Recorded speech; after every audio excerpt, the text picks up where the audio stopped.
ابو العظما شیخ صاحب درس اوریدو زه ما چې پاکستان سره کده هر تنظیم سره تعلق ساتي خو نن د پنځپیر په درس باندې فخر وکي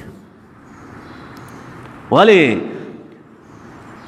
پنځپیر هغه ځای دی چې تمامه دنیا کې نن په دې یادېږي چې په پاکستان کې د قرآن یو لوی مرکز دی تاسو د الله حرمینو لبوزي او تلی به مې وایي په حرمینو کې په مسجد حرام کې او په مسجد نبوي کې داسې حلقه نه وي چې په هغه کې د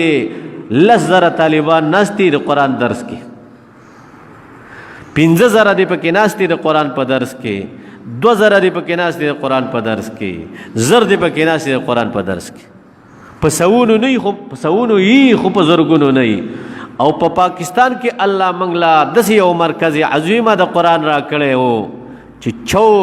40,000 به پکې د قرآن طالبانو او یو به پکې د قرآن استازو ادامه الله و اقاما اے د پاکستان ورونو تاسو ته وایم په پنځپیر باندې فخر وکا چې الله موږ له په پاکستان کې داسې یو عظیم مرکز د خپل کتاب را کړی دی سبحانه په هغه باندې چا په کمنټ کې لیکلی وو ما اراده وکړه چې زه پې څه ولیکم بیا ما وروسته ویل الله دې ده ته هدایت وکړي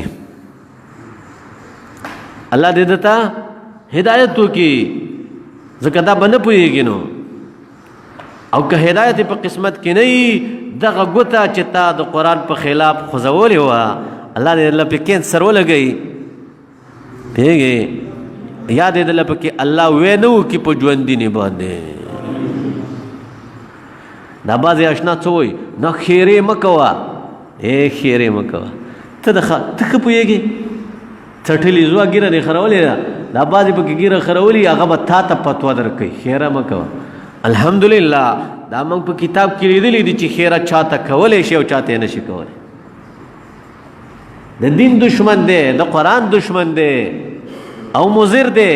مرض یې متعدی دی دته به آزار کولی شي پوهېږې تیرے کو پتہ نہیں ہے پتہ لگا دو پتہ